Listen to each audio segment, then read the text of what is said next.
Hello, welcome to yet another session of RTP discussion series. നമ്മളിവിടെ CA intermediate ലോൻ്റെ 2026 January എക്സാമിലേക്കുള്ള RTP ആണ് discuss ചെയ്യാൻ പോകുന്നത്. ഐ ഹോപ്പ് നിങ്ങൾ സ്റ്റഡീസ് കാര്യങ്ങളൊക്കെ നല്ല അടിപൊളിയായിട്ട് പോകുന്നുണ്ട്. മേക്ക് ഷുവർ ഇവിടെ നമ്മൾ കവർ ചെയ്യുന്ന ടോപ്പിക്സും നിങ്ങൾ പ്രിപ്പയർഡ് ആണ് എന്നുള്ളത്. ആൻഡ് നമ്മൾ ഡൗട്ട് ക്ലിയറിംഗ് കമ്മ്യൂണിറ്റിയിൽ ഇപ്പോൾ നല്ല അടിപൊളിയായിട്ട് ഡൗട്ട് ഡിസ്കഷൻസ് കാര്യങ്ങളൊക്കെ നല്ല കത്തി നിൽക്കുകയാണ്. സോ നിങ്ങൾ ജോയിൻ ചെയ്തിട്ടില്ല എന്നുണ്ടെങ്കിൽ ഞാൻ അതിൻ്റെ ലിങ്ക് ഇവിടെ ഡിസ്ക്രിപ്ഷനിൽ പ്രൊവൈഡ് ചെയ്യാം. So without wasting any further time, let start. സ്റ്റാർട്ടിങ്ങിൽ തന്നെ ഒരു അമെൻമെന്റ് ഒക്കെ പ്രൊവൈഡ് ചെയ്തിട്ടുണ്ട്. ഇത് നമ്മളെ എക്സാമിലേക്ക് പുതിയതായിട്ടുള്ള അമെൻമെന്റ് ഒന്നുമല്ല, ഇത് പഴയത് വന്നത് തന്നെയാണ്. ആൻഡ് May 25 RTP ഡിസ്കഷൻ സീരീസിൽ ഇത് ഓൾറെഡി കവർ ചെയ്ത സാധനം. സംഭവം എന്താ, ജസ്റ്റ് ഫോറിൻ കമ്പനിയിൽ ചെറിയൊരു അമെൻമെന്റ്. നമ്മൾ ഫോറിൻ കമ്പനിയുടെ സെക്ഷൻ 380 ഉണ്ടായിരുന്നു. ഒരു കമ്പനി ഇവിടെ ഇന്ത്യയിൽ പ്ലേസ് ഓഫ് ബിസിനസ് എസ്റ്റാബ്ലിഷ് ചെയ്ത് കഴിഞ്ഞാൽ അവർ ROCക്ക് കൊടുക്കേണ്ട ഒരു ഇമ്പോർട്ടൻറ്റ് ഡോക്യുമെന്റ് ആയിരുന്നു FC1. ഒരു 8 ഇമ്പോർട്ടൻറ്റ് ഇൻഫർമേഷൻ കണ്ടെയ്ൻ ചെയ്യുന്ന ഡോക്യുമെന്റ്. ഇത് ഏത് ROCക്ക് അയച്ചു കൊടുക്കുക എന്നുള്ളത് ഇറസ്പെക്റ്റീവ് ഓഫ് നിങ്ങൾ ഇന്ത്യയിൽ എവിടെയാണോ ഓപ്പറേഷൻ സ്റ്റാർട്ട് ചെയ്യുന്നത്, എല്ലാ ഫോറിൻ കമ്പനിയും ന്യൂഡൽഹി ROCക്കാണ് അയച്ചു കൊടുക്കേണ്ടിയിരുന്നത് എന്നാണ് സെക്ഷൻ 380 പറഞ്ഞിരുന്നത്. അവിടെ ഇപ്പം അമെൻമെന്റ് വന്നിട്ട് ROC CRC എന്നാക്കി, സെൻട്രൽ രജിസ്ട്രേഷൻ സെന്റർ. അപ്പോൾ what is this? Centralised department, ROC തന്നെയാണ്. ആൻഡ് ഇതൊരു പുതിയൊരു കോൺസെപ്റ്റും അല്ല. പണ്ടും ഇന്ത്യയിൽ നിങ്ങൾ ഒരു കമ്പനി ഇൻകോപ്പറേറ്റ് ചെയ്യുകയാണെങ്കിൽ നമുക്ക് സർട്ടിഫിക്കറ്റ് ഓഫ് ഇൻകോപ്പറേഷൻ ഇഷ്യൂ ചെയ്തിരുന്നത് ROC സെൻട്രൽ രജിസ്ട്രേഷൻ സെന്റർ ആയിരുന്നു. അപ്പോൾ ഇപ്പോൾ അത് ഫോറിൻ കമ്പനിയുടെ കേസിൽ ഈ പോയിന്റ് ആപ്ലിക്കബിൾ ആക്കി. That's it. ആൻഡ് സെക്ഷൻ 380 മാത്രമേ ഈ ഒരു ടോപ്പിക്ക് പറയുന്നുള്ളൂ, ROC CRCക്ക് അയച്ചു കൊടുക്കണം എന്നുള്ളത്. അപ്പോൾ ഓവർ ഹിയർ സി റൂൾസിൽ അമെൻമെന്റ് കാര്യങ്ങളൊക്കെ വന്നു. ഫോം നമ്പർ FC1, ഇത് ആർക്കാണ് നമ്മൾ അയച്ചു കൊടുക്കുക? ഇത് നമ്മൾ registrar foreign company where form number FC1, documents കാര്യങ്ങൾ ഫുള്ള്. അതിൻ്റെ കൂടെ എന്തൊക്കെയാണ് അറ്റാച്ച്മെന്റ് ആയിട്ട് അയച്ചു കൊടുക്കുക എന്നുള്ളത്. മറ്റേതോടാ CRC അവിടെ പോയി, ഇവിടെ to registrar central registration centre, അവർക്കാണ് അയച്ചു കൊടുക്കുക. ഇപ്പോൾ പണ്ട് രജിസ്ട്രാർ എന്നുള്ള വേർഡുള്ള സ്ഥലത്ത് ഇപ്പോൾ രജിസ്ട്രാർ സെൻട്രൽ രജിസ്ട്രേഷൻ സെന്റർ എന്നുള്ളത് സബ്സ്റ്റിറ്റ്യൂട്ട് ചെയ്യും. That's it. ഇതിൻ്റെ കൂടെ നമ്മൾ എന്തൊക്കെയാണ് അയച്ചു കൊടുക്കുക? നമ്മൾ FC1 കൂടെ അറ്റാച്ച്മെന്റ് ആയിട്ട് നമ്മൾ RBIന്റെ അപ്രൂവലും അയച്ചു കൊടുക്കും എന്ന് നമ്മൾ പറയും. വൈ RBIന്റെ അപ്രൂവൽ നമ്മൾ ഫെമയിലൊക്കെ കണ്ടിട്ടുണ്ട്. FEMA current account transaction schedule 3 അവിടെയൊക്കെ പറയുന്നുണ്ട്. നമുക്ക് അതായത് ഫോറിൻ കമ്പനി എന്ന് പറയുമ്പോൾ there are chances that foreign അമൗണ്ടിന്റെ റെമിറ്റൻസ് ഉണ്ടാവും എന്നുള്ളത്. അപ്പോൾ അവിടെയൊക്കെ one of the major authority നമുക്ക് അപ്രൂവൽ റിക്വയർഡ് ആയിട്ടുള്ളത് RBI ആണ്. നമുക്ക് RBIന്റെ അപ്രൂവൽ കിട്ടി എന്നുള്ളതും second document that we would send, ഇതിന്റെ കൂടെ അറ്റാച്ച്മെന്റ് നമ്മൾ അയക്കുന്നത് വേറെ ഏതെങ്കിലും റെഗുലേറ്റേഴ്സിന്റെ അപ്രൂവൽ ഉണ്ടെങ്കിൽ അതും നമ്മൾ ഇതിന്റെ കൂടെ അയച്ചു കൊടുക്കണം. ഇനി അങ്ങനെ അപ്രൂവൽ ഒന്നുമില്ലെങ്കിൽ, ഈ അങ്ങനെ അപ്രൂവൽ റിക്വയർഡ് അല്ല എന്നുള്ള കാര്യം നമ്മൾ ഓതറൈസ്ഡ് റെപ്രസെൻറ്റേറ്റീവ് ഒരു ഡിക്ലറേഷൻ കൊടുക്കും. That's it. അപ്പോൾ ജസ്റ്റ് റിവിഷൻ ആയിരുന്നു. Application shall also be supported by attested copy of approval of RBI. ഇത് ഒരു സാധനം നമ്മൾ അയച്ചു കൊടുക്കേണ്ടത്. പിന്നെ ആൻഡ് ഓൾസോ വേറെ ഏതെങ്കിലും റെഗുലേറ്ററിന്റെ അപ്രൂവൽ റിക്വയർഡ് ആണെങ്കിൽ നമ്മൾ അത് അയച്ചു കൊടുക്കും. ഇനി അങ്ങനെ അപ്രൂവൽ റിക്വയർഡ് അല്ലെങ്കിൽ ഒന്നും അയക്കണ്ട എന്നല്ല പറയണത്. ഇനി അങ്ങനെ ഒരു അപ്രൂവൽ റിക്വയർഡ് അല്ലെങ്കിൽ a declaration from authorised representative that no such approval is required. അപ്പോൾ ഒന്നെങ്കിൽ മറ്റേ അതോറിറ്റീസിന് അപ്രൂവൽ ഉണ്ടെങ്കിൽ അത്, അപ്രൂവൽ ഇല്ലെങ്കിൽ നമ്മൾ ഓതറൈസ്ഡ് റെപ്രസെൻറ്റേറ്റീവ് ഇങ്ങനെ അപ്രൂവലിന്റെ ആവശ്യമില്ല എന്നുള്ള ഡോക്യുമെന്റ് നമ്മൾ അയച്ചു കൊടുക്കും. Okay, moving on to the questions. Let's start. MCQ questions ഞാൻ എപ്പോഴും പറയാറുള്ള സംഭവം, സ്റ്റാർട്ടിങ്ങിൽ തന്നെ സ്റ്റോറി വായിക്കാതെ നേരെ ക്വസ്റ്റ്യൻസിലേക്ക് പോവുക. ചാൻസസ് ആർ അവിടെ തന്നെ നമുക്ക് മിക്കവാറും ആൻസേഴ്സ് കിട്ടാനുള്ള ചാൻസ് ഉണ്ട്. ഇനി അങ്ങനെ ആൻസർ കിട്ടിയില്ലെങ്കിൽ ഓക്കെ, അപ്പോൾ ഇതിന്റെ ബെനിഫിറ്റ് എന്താ? അറ്റ്ലീസ്റ്റ് വി നോ നമ്മൾ സ്റ്റോറിയിൽ തപ്പുന്ന ടോപ്പിക് എന്താ എന്നുള്ളത് we have a correct clarity over the. മറ്റേന്താ വെച്ചാൽ നമ്മൾ കഥ മൊത്തം വായിച്ചിട്ട് നമ്മൾ അൺവാണ്ടഡ് സാധനങ്ങളൊക്കെ നമ്മൾ തലയിൽ സ്റ്റോർ ചെയ്യും. ഇവർ ചിലപ്പോൾ അതുമായിട്ട് ഒരു ബന്ധമില്ലാത്ത എന്തെങ്കിലും സാധനം ചോദിക്കും, വീണ്ടും സ്റ്റോറി വായിച്ച് ടൈം വേസ്റ്റ് ചെയ്യേണ്ട സിറ്റുവേഷൻ വരും. സോ മേക്ക് ഷുവർ ആദ്യം ക്വസ്റ്റ്യൻ വായിക്കുക, എന്നിട്ട് റിക്വയർഡ് ആണെങ്കിൽ സ്റ്റോറി വായിച്ചു നോക്കുക. RTPയിൽ പൊതുവേ ഇപ്പോൾ കുറേ ആയിട്ട് MCQ ചോദിക്കണം, ഭയങ്കര സിമ്പിൾ MCQ ആണ്. എക്സാം ഹോളിൽ പോകുമ്പോൾ ഇതൊന്നുമല്ല കാണുന്നത്, വേറെ എന്തൊക്കെയാണ് കാണുന്നത്. Fine, but still RTP direct questions വരാറുണ്ട്. അത് ഏത് സബ്ജക്റ്റിലാണ് വരിക എന്നുള്ളത് നമുക്ക് പറയാൻ പറ്റില്ല. ഒരു പക്ഷേ ലോയൽ ആവാം. ആൻഡ് എപ്പോഴും നമ്മൾ ലേറ്റസ്റ്റ് RTP തന്നെ ആവണം എന്നില്ല. ചിലപ്പോൾ അതിൻ്റെ തൊട്ട് മുന്നത്തെ RTP അല്ലെങ്കിൽ അതിന് മുന്നത്തെ RTP എന്നൊക്കെ സെയിം ക്വസ്റ്റ്യൻസ് പലപ്പോഴും വരാറുണ്ട്. നോക്കാം നമുക്ക് ഇവിടെ. Since the board of directors of the company has already declared interim dividend before the approval of financial book of accounts and closure of financial year, whether the board can declare final dividend without approval of shareholders. ഈ interim dividend declare ചെയ്തതുകൊണ്ട് ഇനി final dividend declare ചെയ്യാൻ പറ്റുമോ? അങ്ങനെ final dividend declaration നമുക്ക് മെമ്പേഴ്സിന് അപ്രൂവലിൻ്റെ ആവശ്യമില്ലല്ലോ. മെമ്പേഴ്സിന് അപ്രൂവലിൻ്റെ ആവശ്യമില്ല, അങ്ങനത്തെ ഒരു പരിപാടിയില്ല. ഡിവിഡൻഡ് യെസ്, രണ്ട് ടൈപ്പ് ഉണ്ട്. ഇൻട്രീം ഡിവിഡൻഡ് ഉണ്ട്, ഫൈനൽ ഡിവിഡൻഡ് ഉണ്ട്. ഫൈനൽ ഡിവിഡൻഡ് നമ്മൾ AGM ഡിക്ലെയർ ചെയ്യുന്നതാണ്. ഇൻട്രീം ഡിവിഡൻഡ് ബിറ്റ്വീൻ 2 AGM, രണ്ട് AGM ഇടയിൽ ഡിക്ലെയർ ചെയ്യുന്നതാണ്. അപ്പോൾ ഇവിടെ മെമ്പേഴ്സിന് അപ്രൂവലിന്റെ കോൺസെപ്റ്റ് വരുന്നില്ല. ഡയറക്ടേഴ്സ് തന്നെയാണ് റെക്കമെൻഡ് ചെയ്യുക, ഡയറക്ടേഴ്സ് തന്നെയാണ് അപ്രൂവ് ചെയ്യുക. ഫൈനൽ ഡിവിഡൻഡ് ഡയറക്ടേഴ്സ് ആണ് റെക്കമെൻഡ് ചെയ്യുക, മെമ്പേഴ്സ് ആണ് അപ്രൂവ് ചെയ്യുക. മെമ്പേഴ്സിന് വേണമെങ്കിൽ ഡയറക്ടേഴ്സ് റെക്കമെൻഡ് ചെയ്ത അതേ റേറ്റ് അപ്രൂവ് ചെയ്യാം, അല്ലെങ്കിൽ അതിനേക്കാൾ ലോവർ റേറ്റ് അപ്രൂവ് ചെയ്യാം, അതിനേക്കാൾ ഹയർ റേറ്റ് അപ്രൂവ് ചെയ്യാൻ പറ്റൂല. എന്ത് റെസൊല്യൂഷനാണ് പാസ് ചെയ്യുക? OR ആണ് മെമ്പേഴ്സ് പാസ് ചെയ്യുക. വൈ? കാരണം ഇത് ഓർഡിനറി ബിസിനസ് ആണ്. Declaration of dividend, adoption of financial statement, declaration of dividend, directors appointment, auditors appointment and fixing the remuneration, ഇതിനൊക്കെ നമുക്ക് OR ആണ് റിക്വയർഡ് ആയിട്ടുള്ളത്. അപ്പോൾ മെമ്പേഴ്സിന് അപ്രൂവൽ വേണം. When interim dividend has been declared by board, later on final dividend cannot be declared by board. ഇങ്ങനൊരു സാധനമില്ല. When the board can recommend final dividend but approval of shareholders is mandatory. Yes, ഇതിനാണ് chance കൂടുതൽ. But make sure നിങ്ങൾ എല്ലാ ഓപ്ഷൻസും വായിച്ചിട്ട് answer ചെയ്യുന്നുള്ളൂ. The board can declare interim and recommend final before holding AGM, for which approval of shareholders is not required. Approval വേണം. Shareholders approval ഇല്ലാതെ ഒരു പരിപാടി നടക്കൂല.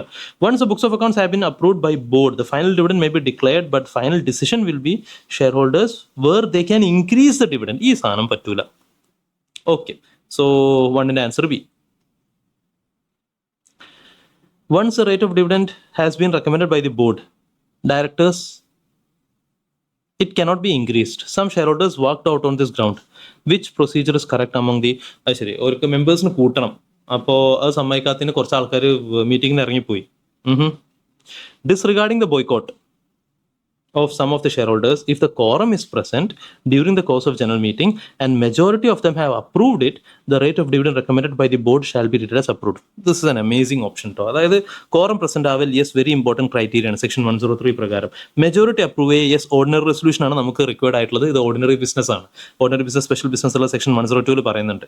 ഓക്കെ, അപ്പോൾ ഇനി ആൾക്കാർ ഇത് ബോയ്ക്കോട്ട് ചെയ്ത് പോയി, അതൊന്നും നമ്മളെ ബാധിക്കുന്ന വിഷയമല്ല.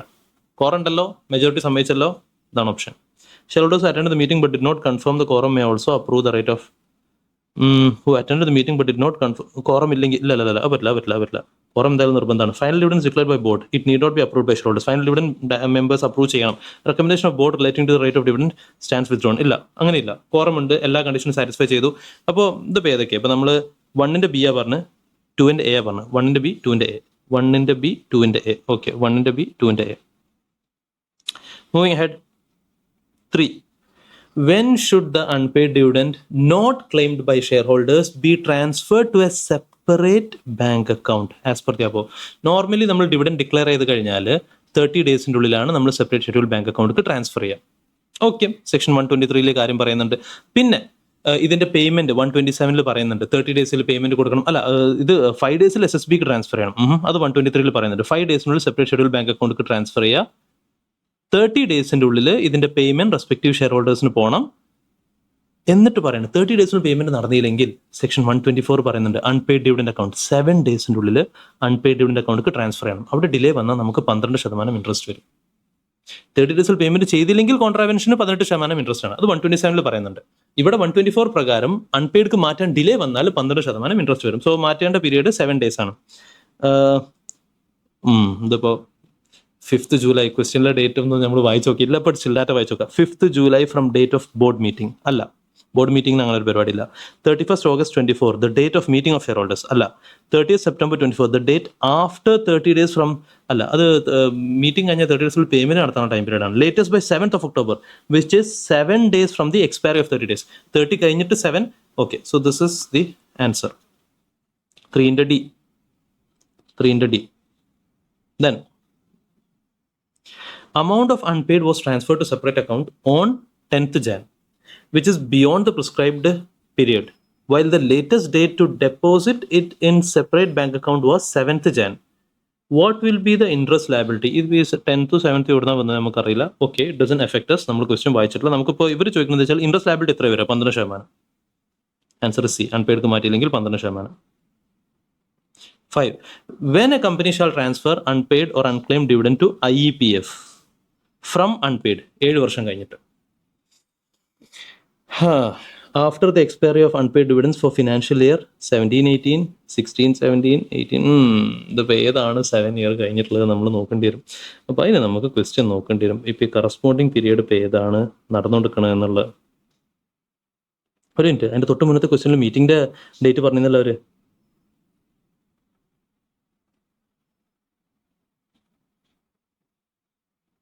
31st August മീറ്റിംഗ് നടന്നത്.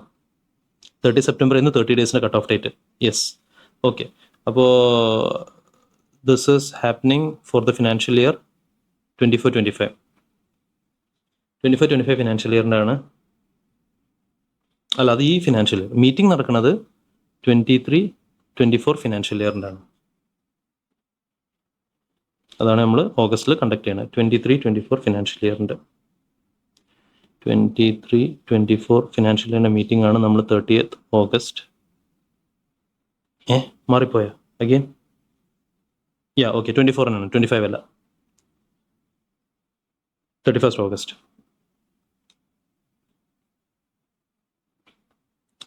അപ്പോൾ ഏത് പീരിയഡിലെ അൺപെയ്ഡ് ആണ് നമ്മൾ ഇങ്ങോട്ട് മാറ്റാൻ ലയബിൾ ആവുക എന്നുള്ളത്. ഇതിൻ്റെ 7 years ബാക്കൊക്കെ പോയാൽ 22, 21, 20, 19, 18, 17, 1, 2, 3, 4, 5, 6, 7 year എക്സ്പയർ ആവുക എന്ന് പറയുമ്പോൾ 17, 18, 19, 20, 21, 22, 23 എക്സ്പയറി ഓഫ് 7 years. നമ്മൾ അൺപെയ്ഡുക്കും മാറ്റി കഴിഞ്ഞിട്ട് 7 വർഷം കഴിഞ്ഞിട്ടുള്ളതാണ് നമ്മൾ IEPFക്ക് മാറ്റാൻ നമ്മൾ ലയബിൾ ആവുക. അൺപെയ്ഡുക്ക് മാറ്റി കഴിഞ്ഞിട്ട് 7 വർഷം കഴിഞ്ഞാൽ. അപ്പോൾ അൺപെയ്ഡുക്ക് മാറ്റിയതിപ്പോൾ നമ്മൾ ഈ പീരീഡിൽ വരെ 16-17 ആണ്. ആ ഫിനാൻഷ്യൽ ഇയറിൻ്റെ ആയിരിക്കും നമ്മൾ റെസ്പെക്റ്റീവ് AGM കഴിഞ്ഞ് 30 days കഴിഞ്ഞ് 7 days കഴിഞ്ഞ് അൺപെയ്ഡുക്ക് മാറ്റിയിട്ടുണ്ടാവുക. അവിടുന്ന് 7 years എന്ന് പറയുമ്പോൾ 1, 2, 3, 4, 5, 6, 7. ഓക്കെ, ഫിനാൻഷ്യൽ ഇയർ വൈസ് 16-17 ആണ് ഇപ്പോൾ വരിക. That was A bit tricky. Okay, കുറച്ച് പീരിയഡ് കാൽക്കുലേഷൻ നമുക്ക് കുറച്ച് അവിടെ അറിയില്ല. യു ആർ സ്മാർട്ട്, നിങ്ങൾക്ക് പെട്ടെന്ന് കിട്ടിയിട്ടുണ്ടാവും. 16-17 അതിന് മുന്നേക്കുള്ള പോയിട്ടില്ല, അതിന് ശേഷമുള്ളൊക്കെ വന്നിട്ടുള്ളൂ. ഈ രണ്ട് സംഭവമൊക്കെ ആകെ നമുക്കൊരു കൺഫ്യൂഷൻ വരാനുള്ള. ഈ സാധനം എന്തായാലും 7 years വരില്ല. ഇവിടെയാണ് ഈ ഇയറിൻ്റെ എൻഡിൻ്റെ AGM കഴിഞ്ഞിട്ട് 30 days കഴിഞ്ഞിട്ട് 7 days അപ്രോക്സ് കൂട്ടുമ്പോൾ അവിടെ നിന്നാണ് ഇങ്ങോട്ട് 7 years എത്തുക. ഈ കറസ്പോണ്ടിങ് ഇയർ എത്തുമ്പോൾ 16-17. 5th point. Where 4C 5B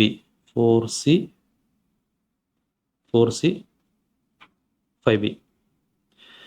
Ashwin, a shareholder holding 5,000 shares discovered that dividend for financial year 16-17 has been transferred to IEPF. Which of the following statement is correct in this context? Okay, അയാൾ 16-17 IEPFക്ക് പോയി. Ashwin can claim all unpaid from the company including 16-17 since he was unaware of the transfer. 16-17 ഇനി കമ്പനിയുടെ അടുത്ത് കിട്ടൂല. അത് ഇവിടുന്ന് കിട്ടുക, അത് IEPF നമുക്ക് റീഫണ്ട് കിട്ടും സെക്ഷൻ 125 പ്രകാരം. ബട്ട് അതിന് ശേഷമുള്ളത് ഫുള്ള് ഇപ്പോഴും കമ്പനിയുടെ കയ്യിലുണ്ടാവും. അത് നിങ്ങൾക്ക് കമ്പനിയിൽ നിന്ന് കിട്ടും. 16-17 IEPF കിട്ടുള്ളൂ. Cannot claim 16-17 from the company because it has been transferred to IEPF, but he can claim the remaining. ഇത് B. അതാണ് correct. Ashwin can file a suit for recovery of 16-17 from the company liable to pay. അല്ല, Ashwin cannot claim dividend from the company until അല്ല, അങ്ങനെ ഒരു പരിപാടിയല്ല. അടുത്ത AGM resolution approve ചെയ്യുക, അങ്ങനത്തെ ഒരു സാധനമില്ല. സോ 6ന്റെ B. Vedika Fashions Limited. ക്യാ ഹുവാ Vedika Fashions Limited? Tribunal passed an order on 20th May 24. Latest by which date should the entry of Raj's name be made in the register of members? 20th May tribunal order pass ചെയ്തു പേര് include ചെയ്യാൻ. ഇവിടെ don't know why RTPയിൽ അവർ provide ചെയ്തിട്ടുള്ള ആൻസറിൻ്റെ option different ആണ്. The point is, നമുക്ക് ഈ ട്രൈബ്യൂണൽ ഓർഡർ പാസ് ചെയ്യും, നിങ്ങളുടെ പേര് കമ്പ്യൂട്ടർ റെക്കോർഡ്സിലില്ല. അപ്പോൾ നമ്മൾ ട്രൈബ്യൂണലിൻ്റെ അടുത്ത് അപ്ലൈ ചെയ്യും പേര് ചേർക്കാൻ വേണ്ടിയിട്ട്. ട്രൈബ്യൂണൽ ഓർഡർ വന്നു കഴിഞ്ഞാൽ section 59 rectification of register of members says tribunal order വന്നു കഴിഞ്ഞാൽ കമ്പനി ആ ഓർഡർ 10 daysനുള്ളിൽ കംപ്ലൈ ചെയ്യണം എന്നാണ് പറയുന്നത്. അപ്പോൾ ഓർഡർ വന്ന് 20th May ആണെങ്കിൽ അവിടുന്ന് 10 days ആണ് 30th May. ഇതാണ് അക്കോർഡിംഗ് ടു മീ ആൻസർ വരേണ്ടത്. പക്ഷേ ഇവിടെ നമ്മൾ 7ന്റെ C, ദിസ് വൺ വാസ് 6ന്റെ B. 6ന്റെ B, 7ലെ B ആണ് അവർ ആൻസർ തന്നിട്ടുള്ളത്. B. Now what was B? 7ലെ B was 27th May.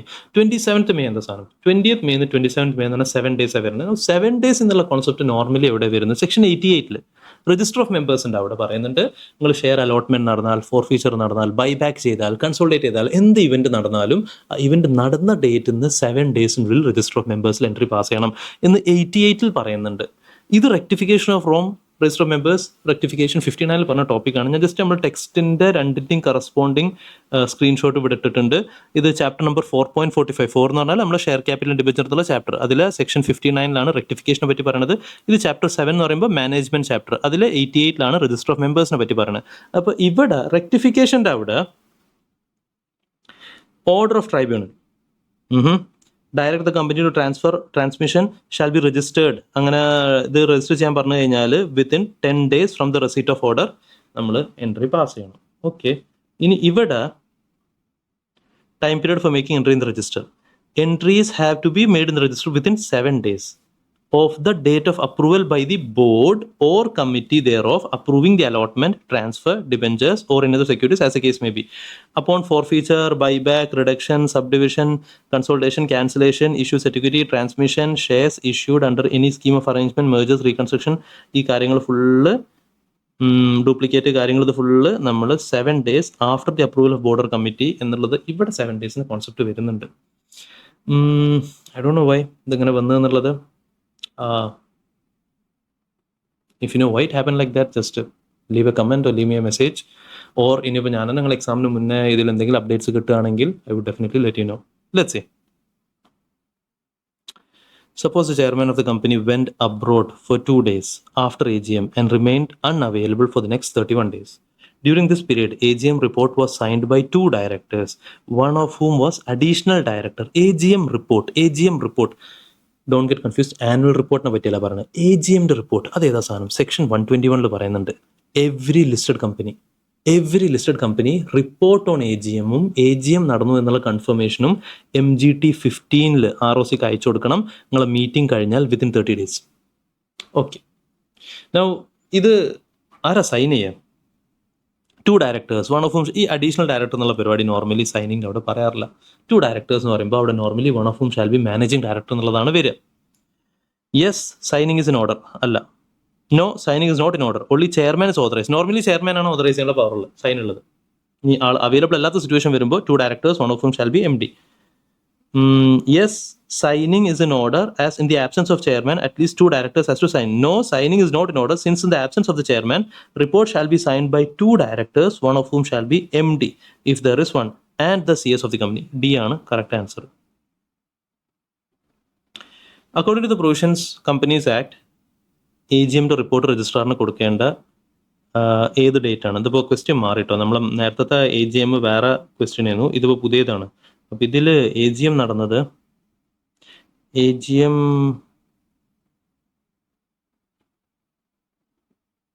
MGT 15 AGM date അവിടെ ലിസ്റ്റഡ് പബ്ലിക് കമ്പനിയാണ്. Register members, register debenture holders. Okay out of 9%. Okay, company requested he sold the shares. Okay, discovered that the name was not entered in the register. അപ്പോൾ കമ്പനിയുടെ AGM നടക്കാൻ പോകുന്നു 25th May. അപ്പോൾ ഇയാൾ tribunal apply ചെയ്തു എന്നുള്ള കേസൊക്കെയാണ് പറഞ്ഞത്. Tribunal apply ചെയ്യണം നമ്മളെ പീരീഡൊക്കെ മെൻഷൻ ചെയ്ത് 25th May AGM നടക്കാൻ പോകണം. 25th May. സോ അവിടുന്ന് 30 days. 25th May. അപ്പോൾ ജാനുവരി, ഫെബ്രുവരി, മാർച്ച്, ഏപ്രിൽ, മെയ്. മെയ്യിൽ 31 days ഉണ്ട്. അപ്പോൾ 24th June ആണ് 30 daysൻ്റെ എൻഡ് വരിക. 24th June. 9C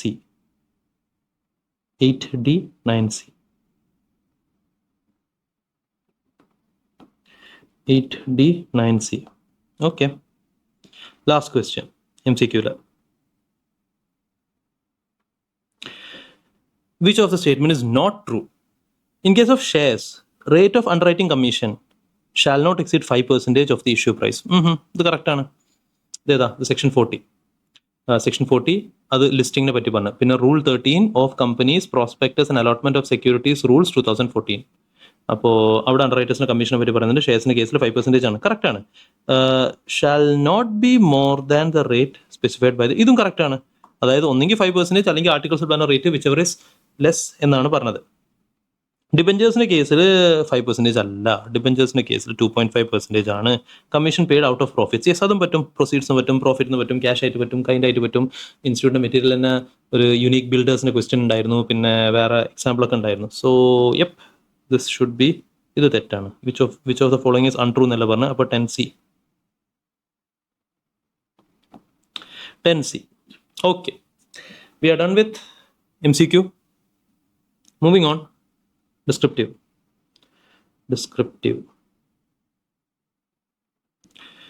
August 2025 Raj financial consultant bright retail limited advise the board of directors of the company to revise the financial statements for financial year 22-23 after discovering that they had not complied to certain provisions of Companies Act relating to financial reporting. Examine with reference to applicable provisions whether Bright Limited can do so. We are talking about voluntary revision. Chapter number 9, Accounts of Company. Adile voluntary revision, section 131. Compulsory revision 130 ആണ്. അതായത് quarto tribunal order വന്നിട്ടുള്ള revision 131 voluntary revision. ആരെടുത്ത് apply ചെയ്യുക? നമ്മൾ ട്രൈബ്യൂണലിൻ്റെ അടുത്ത് apply ചെയ്യുക. എപ്പോഴും apply ചെയ്യുക? 2 factors. ഒന്നെങ്കിൽ നിങ്ങൾ ഫിനാൻഷ്യൽ സ്റ്റേറ്റ്മെന്റ്സ് 129 കംപ്ലൈ ചെയ്യുന്നില്ല, അല്ലെങ്കിൽ ബോർഡ് റിപ്പോർട്ട് 134 കംപ്ലൈ ചെയ്യുന്നില്ല. ഏതൊക്കെ പീരീഡ് നമുക്ക് അപ്ലൈ ചെയ്യാൻ പറ്റുക? കഴിഞ്ഞ 3 വർഷത്തിലെ ഏതെങ്കിലും ഒരു പീരീഡ് നമുക്ക് മാക്സിമം ബാക്കൊക്കെ പോകാൻ പറ്റുള്ളൂ. കോർട്ടോ ട്രൈബ്യൂണൽ ഓർഡർ വരുന്ന കേസിൽ 8 വർഷം, അതൊക്കെ, അത് 130. ഇവിടെ 131 3 വർഷം. അപ്പോൾ ഇവിടെ 25 ഫിനാൻഷ്യൽ കൺസൾട്ടൻറ്റ് അഡ്വൈസ് ചെയ്യണത്. അപ്പോൾ this refers to financial year 25-26 ആണ് അഡ്വൈസ് ചെയ്യണത്. അപ്പോൾ അതിൻ്റെ ബാക്കൊക്കെയുള്ള 3 വർഷം എന്ന് പറയുമ്പോൾ 24, 25, 23, 24, 22, 23 ഈ 3 പീരിയഡ് നമുക്ക് പോകാൻ പറ്റുമെന്ന് മെൻഷൻ ചെയ്യുമ്പോൾ they are referring to 22-23. Yes, it is within the period. Okay, yes. Examine with reference application ചെയ്യാൻ പറ്റുമോ? യെസ്, ചെയ്യാൻ പറ്റും. ട്രൈബ്യൂണൽ അപ്ലൈ ചെയ്യാം. എന്തൊക്കെയാണ് പ്രൊസീജിയേഴ്സ്? എന്തൊക്കെയാണ്? നമുക്ക് ഫസ്റ്റ് ഓഫ് ഓൾ ബോർഡിൻ്റെ അപ്രൂവൽ നമ്മളിത് വാങ്ങിക്കഴിഞ്ഞാൽ വിത്തിൻ 14 days നമ്മൾ ട്രൈബ്യൂണൽ അപ്ലൈ ചെയ്യും. ട്രൈബ്യൂണൽ റിവൈസ് ചെയ്യാനുള്ള ഓർഡർ പാസ് ചെയ്ത് കഴിഞ്ഞാൽ ട്രൈബ്യൂണൽ നോർമലി ഈ റിവിഷൻ CG അല്ലെങ്കിൽ IT എഫക്ട് ചെയ്യുകയാണെങ്കിൽ അവർ റെപ്രസെൻറ്റേഷൻസ് എല്ലാം കൺസിഡർ ചെയ്തിട്ട് നമുക്ക് അപ്രൂവൽ തരുള്ളൂ. നമുക്ക് ഓർഡർ വന്നു കഴിഞ്ഞാൽ ട്രൈബ്യൂണൽ ഓർഡറിൻ്റെ കോപ്പി നമ്മൾ അയച്ചു കൊടുക്കണം. ആർക്ക്? ROCക്ക് അയച്ചു കൊടുക്കണം. Within how many days? Normally ROCക്ക് പറഞ്ഞ പീരീഡ് 30 days ആണ്. 30 അല്ലാത്ത പീരീഡ് ഏതൊക്കെയെന്ന് പഠിച്ചു വെച്ച് കഴിഞ്ഞാൽ ബാക്കി ROCകളെല്ലാ പീരീഡും പൊതുവേ 30 days ആണ് ഉണ്ടാവാറ്. സോ ആസ് പെർ സെക്ഷൻ 131, ഈ സെക്ഷൻ നമ്പർ അറിയില്ലെങ്കിൽ ആസ് പെർ റെലവൻറ്റ് പ്രൊവിഷൻ എഴുതുക. ഡയറക്ടേഴ്സ് തോന്നുകയാണ് ഒന്നുകിൽ ഫിനാൻഷ്യൽ സ്റ്റേറ്റ്മെന്റ്സ് 129 കംപ്ലൈ ചെയ്യുന്നില്ല, അല്ലെങ്കിൽ ബോർഡ് റിപ്പോർട്ട് 134 കംപ്ലൈ ചെയ്യുന്നില്ല. ഈ 2 സിറ്റുവേഷൻസിൽ കഴിഞ്ഞ 3 ഫിനാൻഷ്യൽ ഇയറിന്റെ നമുക്ക് ട്രൈബ്യൂണലിന്റെ അപ്രൂവൽ കിട്ടിക്കഴിഞ്ഞാൽ within 14 days of decision of the ബോർഡിന് ഡിസിഷൻ എടുത്തു കഴിഞ്ഞ് 14 daysന്റെ ഉള്ളിൽ നമുക്ക് റിവൈസ് ചെയ്യാം. May prepare revised FS. A certified copy of the order of tribunal shall be filed with registrar within 30 days. ട്രൈബ്യൂണൽ ഓർഡറിന്റെ കോപ്പി നമ്മൾ ROCക്ക് അയച്ചു കൊടുക്കുക വിത്തിൻ 30 days. ഇനി ഈ കേസിൽ financial statement 22-23 which falls within the 3 preceding financial year Bright Limited can revise provided നമ്മൾ ബോർഡ് ട്രൈബ്യൂണലിന്റെ അപ്രൂവൽ ഒക്കെ എടുത്തു, കാര്യങ്ങളെല്ലാം ചെയ്തു. So this is possible within the period ആണ്. Gloria Tech Solutions is engaged in developing software products primarily for small medium-sized enterprises. The company now plans to expand its operations for provide advanced enterprise software solutions to large corporate clients. For this expansion avarku fund venam, 650 lakh inde fund venam. Promoter prefer to retain control. Company do not wish to convert to public company. Public inde fund raise ചെയ്യാൻ ഉദ്ദേശിക്കുന്നില്ല. Control നമ്മൾ maintain ചെയ്യാൻ ഉദ്ദേശിക്കുകയാണ്. Private കമ്പനിയാണ്. അവർ initially considered raising funds through right issue existing share ഹോൾഡേഴ്സിന്, but succeeded in generating 150 മാത്രം. ഇവർക്ക് 650 വേണം, അതിൽ 150 റൈറ്റ് ഇഷ്യൂയിലൂടെ റേസ് ചെയ്തു. ഇനി 500 വേണം, 500 lakh. ബാങ്ക് ഫിനാൻഷ്യൽ ഇൻസ്റ്റിറ്റ്യൂഷനൊക്കെ അപ്രോച്ച് ചെയ്യാന്ന് വെക്കുമ്പോൾ അവർ എക്സ്പോഷർ ഇൻക്രീസ് ചെയ്യും. അപ്പോൾ are hesitant to increase their exposure to bank. Are hesitant, അവർ കൊടുക്കാനും റെഡിയല്ല, ബാങ്ക് കൊടുക്കാൻ റെഡിയല്ല. ബേസിക്കലി അവർ ഫണ്ട് എങ്ങനെ റേസ് ചെയ്യാന്നുള്ളതാണ് ചോദിക്കണം. With reference to provisions of Companies Act, advise whether Gloria Tech Solutions Private Limited can raise additional funds through private placement. Private placement ചെയ്യാൻ പറ്റുമോ? അപ്പോൾ ഇവിടെ 2 ഫാക്ടേഴ്സ് അവർ പറഞ്ഞു. ഒന്ന് ഇവർ റൈറ്റ് ഇഷ്യൂവിനെ പറ്റി പറഞ്ഞു. അപ്പോൾ റൈറ്റ് ഇഷ്യൂയിലൂടെ ഇവർ 150 റേസ് ചെയ്തു. ഇനി ബാലൻസ് റേസ് ചെയ്യണം. എന്തൊക്കെ ഓപ്ഷൻസ് ഉണ്ട്? പബ്ലിക് ഇഷ്യൂ പറ്റുമോ? ബാങ്കിന് പറ്റുമോ? ബാങ്ക് ഒന്നും തരാൻ വില്ലിംഗ് അല്ല എന്ന് പറഞ്ഞു. പബ്ലിക് ഇഷ്യൂ പറ്റുമോ? പ്രൈവറ്റ് കമ്പനിക്ക് പറ്റൂല. എന്നാൽ അവർ പബ്ലിക് കമ്പനിയിലേക്ക് കൺവേർട്ട് ചെയ്യാൻ വില്ലിംഗും അല്ല, കൺട്രോൾ ഡൈലൂട്ടഡ് ആവാൻ ഉദ്ദേശിക്കുന്നില്ല. അപ്പോൾ പ്രൈവറ്റ് പ്ലേസ്മെന്റ് പറ്റുമോ? യെസ്, പറ്റും. Section 42 private placement. എന്താ പോലും ചോദിച്ചു? കണ്ടീഷൻസ് ആണോ? Also state in limits on the amount of fresh issue. Private പ്ലേസ്മെന്റിലൂടെ മാക്സിമം എത്ര എമൗണ്ട് റേസ് ചെയ്യാന്നുള്ള കണ്ടീഷൻസ് ഒന്നുമില്ല. ബട്ട് പ്രൈവറ്റ് പ്ലേസ്മെന്റ് നമുക്ക് മാക്സിമം 200 ആൾക്കാർക്ക് ഓഫർ കൊടുക്കാൻ പറ്റുള്ളൂ. റിമെമ്പർ, 200 ആൾക്കാർക്ക് ഓഫർ. അവിടെ കുറേ കാര്യങ്ങൾ പറയുന്നുണ്ട്. നമ്മൾ എംപ്ലോയീസിനെ കൂട്ടൂല, ക്വാളിഫൈഡ് ഇൻസ്റ്റിറ്റ്യൂഷണൽ ബയേഴ്സിനെ കൂട്ടൂല. നൗ ഈ നമ്മൾ when we give offer to them, എന്തൊക്കെയാണ് കണ്ടീഷൻസ് എന്തൊക്കെയാണ് അവിടെ പറഞ്ഞത്? ബാങ്കിങ് ചാനലിന് ഫണ്ട് വരാൻ പാടുള്ളൂ, ആ കാര്യങ്ങളൊക്കെ അവിടെ നിന്ന് കിട്ടാവും, നമുക്ക് വിഷയമുള്ള കാര്യമില്ല. പിന്നുള്ള കോൺസെപ്റ്റ് എന്താ? റൈറ്റ് ഇഷ്യൂവിനെ പറ്റി പറയുന്നത്. Okay, so 42 was private placement. ഇതേതാ ചാപ്റ്റർ? ഏതാ? ചാപ്റ്റർ നമ്പർ 3 ആണ്, prospectus and allotment of securities. 23 തൊട്ട് 42 വരുന്ന ചാപ്റ്റർ. അതിൽ 23 സ്റ്റാർട്ടിംഗ് തന്നെ ഡിപ്പെൻഡിങ് അപ്പോൺ ഏത് ടൈപ്പ് കമ്പനിയാണ് നിങ്ങൾക്ക് എങ്ങനെയൊക്കെ ഫണ്ട് റേസ് ചെയ്യാൻ പറ്റും എന്ന് പറയുന്നുണ്ട്. പ്രൈവറ്റ് കമ്പനി, പബ്ലിക് കമ്പനി, ഇവർക്ക് ഏതൊക്കെ മെത്തേഡിലൂടെ പറ്റും? Public issue, private placement, bonus shares, right shares. ഈ 4 സാധനങ്ങളാണ് മെയിൻലി 23 പറയുന്നത്. പബ്ലിക് ഇഷ്യൂ പ്രൈവറ്റ് കമ്പനിക്ക് പറ്റില്ല, പബ്ലിക് കമ്പനിക്ക് പറ്റുള്ളൂ. ബാക്കി private placement, bonus shares, right shares എല്ലാവർക്കും പറ്റും. പ്രൈവറ്റ് പ്ലേസ്മെന്റ് 42 പറയുന്നുണ്ട്, ബോണസ് ഷെയർസ് 63 പറയുന്നുണ്ട്, റൈറ്റ് ഷെയർസ് 62 പറയുന്നുണ്ട്. ഇത് എല്ലാവർക്കും പറ്റും. Okay, yes, Gloria can raise funds through private placement. Don't start answer like this. Always stick to the common pattern. Provision first എഴുതുക, fact എഴുതുക, അനാലിസിസ് എഴുതുക, കൺക്ലൂഷൻ എഴുതുക. യെസ് എന്ന് പറഞ്ഞിട്ട് ഇത് ലാസ്റ്റ് കൊടുക്കുന്നതാണ് in my opinion better. Section 23 പ്രകാരം ബാക്കി ഈ സബ് സെക്ഷനും ക്ലോസ് ഒന്നും എഴുതേണ്ട ആവശ്യമില്ല കേട്ടോ, അത്ര ഡെപ്തിൽ പോകേണ്ട ആവശ്യമില്ല. സെക്ഷൻ നമ്പർ തന്നെ ഫസ്റ്റ് ഓഫ് ഓൾ കമ്പൽസറി അല്ല. സെക്ഷൻ 23 പ്രകാരം provides that a private company may issue securities through private placement by complying with the provisions of section 42. അപ്പോൾ 23 സ്റ്റാർട്ടിംഗ്, സെക്ഷൻ 42 പ്രൈവറ്റ് പ്ലേസ്മെന്റിനെ പറ്റി പറയുന്നത്. പിന്നെ അവിടെ private placement means offer invitation to subscribe securities to select group of persons by the company. Public offer അല്ലാതെ through private placement offer cum application following condition satisfy ചെയ്യണം. നമ്മൾ selected ഗ്രൂപ്പിനാണ് കൊടുക്കുന്നത്. They are known as identify persons. Maximum നമ്മൾ 200 ആൾക്കാർക്കാണ് rules പ്രകാരം പറഞ്ഞിട്ടുള്ളത്. In a financial year, ഇത് ബോർഡാണ്, ആഫ്റ്റർ പാസിംഗ് സ്പെഷ്യൽ റെസൊല്യൂഷൻ ആണ്, ബോർഡ് റെക്കഗ്നൈസ് ചെയ്യും ആർക്കൊക്കെ ഓഫർ കൊടുക്കണം എന്നുള്ളത്, എന്നിട്ട് അവർക്ക് നമ്മൾ ഓഫർ കൊടുക്കും.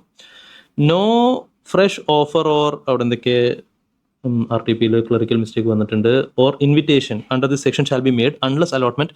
ഒരു one of the important condition private placement is, നിങ്ങൾ ഇതിന് മുന്നേ ഒരു ഷെയർ ഇഷ്യൂ, ഒരു സെക്യൂരിറ്റീസിൻ്റെ ഇഷ്യൂ ചെയ്തിട്ടുണ്ടെങ്കിൽ അത് കംപ്ലീറ്റ് ചെയ്യാതെ അല്ലെങ്കിൽ അത് വിത്ഡ്രോ അല്ലെങ്കിൽ അബാൻഡൻ ചെയ്യാതെ പുതിയൊരു ഓഫർ കൊടുക്കാൻ പാടില്ല. സോ ഈ ക്വസ്റ്റിൽ അവർ സ്പെസിഫിക്കലി പറയുന്നുണ്ട്, നമ്മൾ റൈറ്റ് ഇഷ്യൂ ചെയ്തിട്ടുണ്ട്, 150 ലക്ഷം നമ്മൾ റേസ് ചെയ്യണം, ഒന്നെങ്കിൽ അതിൻ്റെ അലോട്ട്മെന്റ് കംപ്ലീറ്റ് ചെയ്യണം, അല്ലെങ്കിൽ അത് അബാൻഡൻ ചെയ്യണം. അങ്ങനെ ചെയ്യാതെ നിങ്ങൾക്ക് പുതിയൊരു പ്രൈവറ്റ് പ്ലേസ്മെന്റ് ഓഫർ കൊടുക്കാൻ പറ്റില്ല.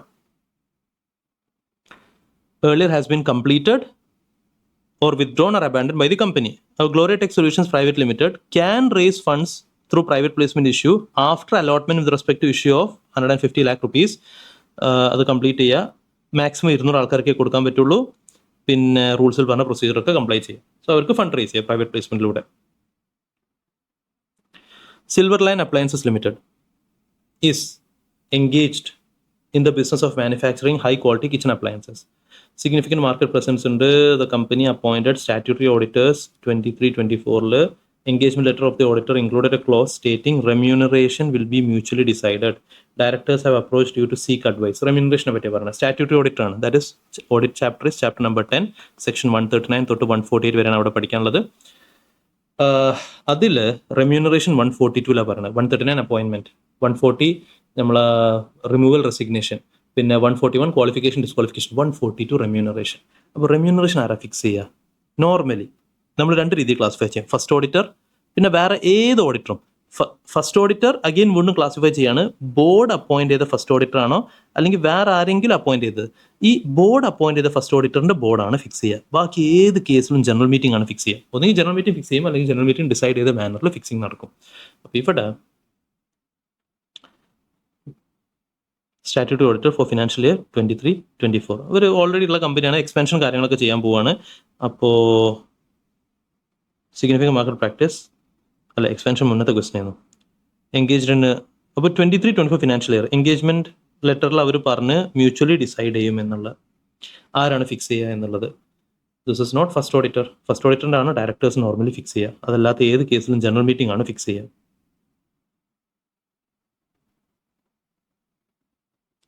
142 provides remuneration of auditor. Remuneration of auditor shall be fixed by the company in general meeting or in such manner general meeting decide ചെയ്യുക. Remuneration in addition എന്തൊക്കെയാണ് അതിൽ പെടുക എന്നുള്ളത് നമ്മൾ അവരെ ഈ ഓഡിറ്റുമായി ബന്ധപ്പെട്ട എക്സ്പെൻഡിച്ചേഴ്സ് നമ്മൾ അതിൽ കവർ ചെയ്യും. Are included in this. പക്ഷേ അഡീഷണൽ സർവീസസ് കാര്യങ്ങളോ കമ്പനി ചോദിച്ചു കഴിഞ്ഞാൽ അതൊന്നും റെമ്യൂണറേഷനിൽ പെടൂല. Remuneration shall be fixed by the company in general meeting, അല്ലെങ്കിൽ ജനറൽ മീറ്റിംഗ് തീരുമാനിച്ച കേസിലാണ് ഫിക്സ് ചെയ്യുക. അതല്ലാതെ ബോർഡ് മ്യൂച്വലി ഡിസൈഡ് ചെയ്യുക എന്നുള്ള പരിപാടികൾ കാര്യങ്ങളൊക്കെ നോർമലി വരില്ല.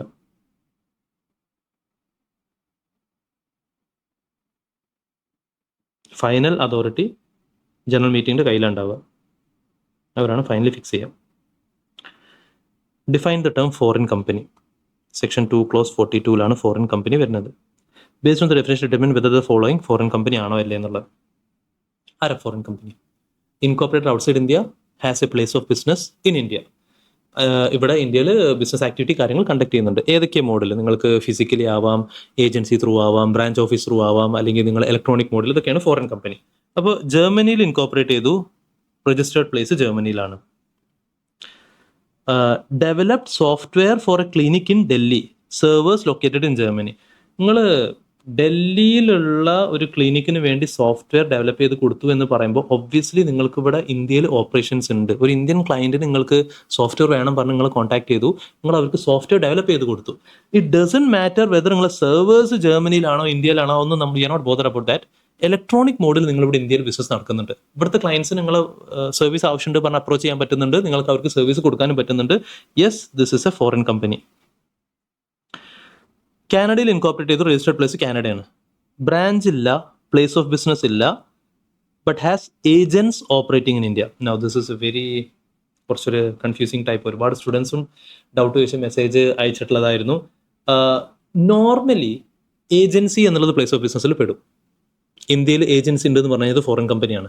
ബട്ട് ഈ ഏജൻസി എന്നൊക്കെ ഉള്ളത് എന്തിൻ്റെ എക്സ്പ്ലനേഷൻ ആയിട്ട് പറഞ്ഞത്? പ്ലേസ് ഓഫ് ബിസിനസ്സിന് അണ്ടറിൽ പറയുന്നുണ്ടായിരുന്നു നിങ്ങൾ ഒന്നെങ്കിൽ ഫിസിക്കലി അല്ലെങ്കിൽ ബ്രാഞ്ച് അല്ലെങ്കിൽ ഏജൻസി അല്ലെങ്കിൽ ഇലക്ട്രോണിക് മോഡിൽ എങ്ങനെ ചെയ്താലും അത് പ്ലേസ് ഓഫ് ബിസിനസ്സിൽ പെട്ടു എന്നാണ് പറഞ്ഞത്.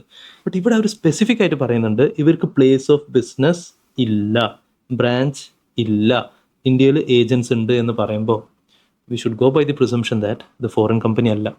ഇഫ് ഈ പ്ലേസ് ഓഫ് ബിസിനസ് ഒന്നും ഇല്ല എന്നുള്ള സെന്റൻസ് ഇല്ലായിരുന്നെങ്കിൽ, എന്നിട്ട് അവർ പറയാണ് കാനഡയിൽ ഇൻകോർപ്പറേറ്റഡ് കമ്പനിയാണ്, ഇന്ത്യയിൽ ഏജൻസ് ഉണ്ട്, ഏജന്റ് ത്രൂ ഓപ്പറേറ്റ് ചെയ്യാണ് എന്ന് പറഞ്ഞു കഴിഞ്ഞാൽ we go by the presumption it is a foreign company.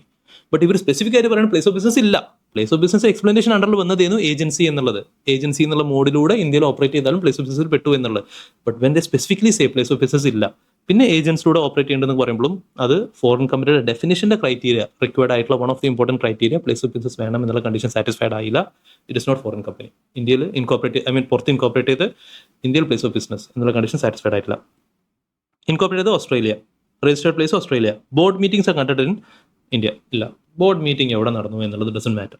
That is not a factor to decide whether you are a foreign company or not. So first foreign കമ്പനിയാണ്, ബാക്കി രണ്ടെണ്ണം foreign company അല്ല. 2 foreign company means a company or a body corporate. രണ്ട് factors: ഇന്ത്യയിൽ പുറത്ത് incorporate ചെയ്തു, place of business ഇന്ത്യയിലുണ്ട്, അത് ബൈ ഇറ്റ് സെൽഫ് ആവാം, ഓർ ത്രൂ ഏജന്റ് ആവാം, അല്ലെങ്കിൽ ഫിസിക്കലി ആവാം, ഇലക്ട്രോണിക് മോഡ് ആവാം, ഇന്ത്യയിൽ ബിസിനസ് ആക്ടിവിറ്റി കണ്ടക്ട് ചെയ്യുന്നുണ്ട്. അപ്പോൾ ഫസ്റ്റ് വൺ അവർ ഇവിടെ പ്രൊവൈഡ് ചെയ്യുന്നുണ്ട്, അതുകൊണ്ട് ഫോറിൻ കമ്പനിയാണ്. പിന്നെ ഇവർ സെക്കൻഡ് വൺ കാനഡയിലുള്ള ഫോറിൻ കമ്പനി അല്ല. തേർഡ് വണ്ണും ബോർഡ് മീറ്റിംഗ് നടത്തിയെന്നുള്ള ഒറ്റ കാരണം കൊണ്ട് നിങ്ങൾ ഫോറിൻ കമ്പനി ആവില്ല. Devarshi limited made a private placement of it securities 23-24. Public കമ്പനിയാണ്, പ്രൈവറ്റ് പ്ലേസ്മെന്റ് ചെയ്യാൻ പറ്റും? യെസ്, പറ്റും. പ്രൈവറ്റ് കമ്പനിക്ക് പറ്റും, പബ്ലിക് കമ്പനി, എനി കമ്പനിക്ക് പറ്റും.